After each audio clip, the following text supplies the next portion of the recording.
비상계엄 사태에 개입한 것으로 의심받고 계엄 사전 모의 혐의로 구속된 노상원 전 정보사령관이 오늘 구속 후 첫 조사를 받았습니다. 경찰과 공수처 등이 함께 꾸린 비상계엄 공조수사본부가 윤 대통령에 대한 2차 출석 요구를 검토하고 있습니다. 취재기자 연결합니다. 윤태인 기자. 네, 경찰청 국가수사본부입니다. 햄버거 가게에서 비상계엄을 모의한 것으로 전해졌죠. 노상원 전 사령관이요. 구속이 됐고 오늘 첫 조사를 받았습니까? 네, 그렇습니다. 경찰은 오늘 노상원 전 정보사령관을 소환해서 조사하고 있습니다. 노 전 사령관은 어제 저녁 구속영장이 발부됐는데요.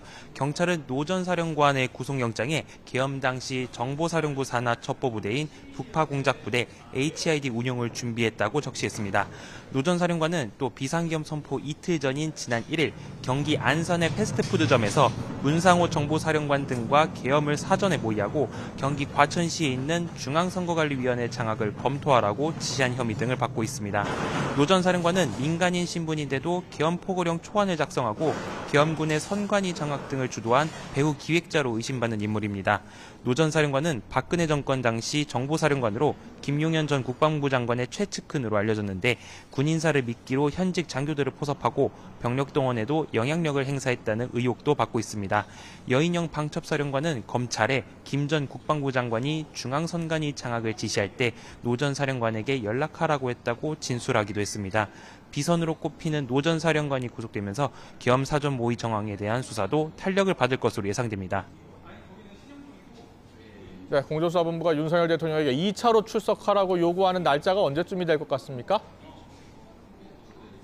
네, 공조수사본부는 최대한 빨리 출석할 날짜를 정해서 통보하겠다는 입장입니다. 늦어도 내일까지 윤석열 대통령에게 2차 출석 요구서를 보내는 방안을 검토하고 있습니다.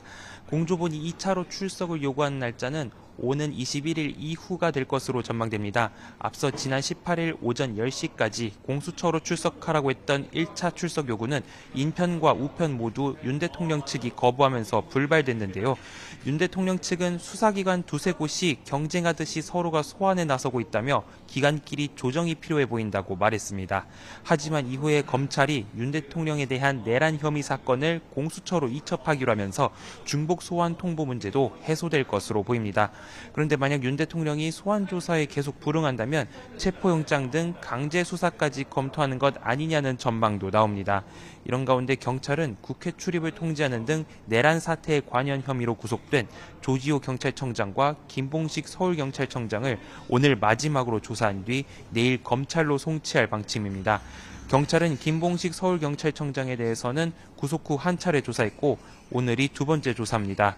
조지호 청장은 지병 악화로 병원에 입원해서 구속 후에는 그동안 조사가 이뤄지지 못했고 오늘 병원 방문 조사가 이뤄진 것으로 전해졌습니다. 지금까지 경찰청 국가수사본부에서 YTN 윤태인입니다.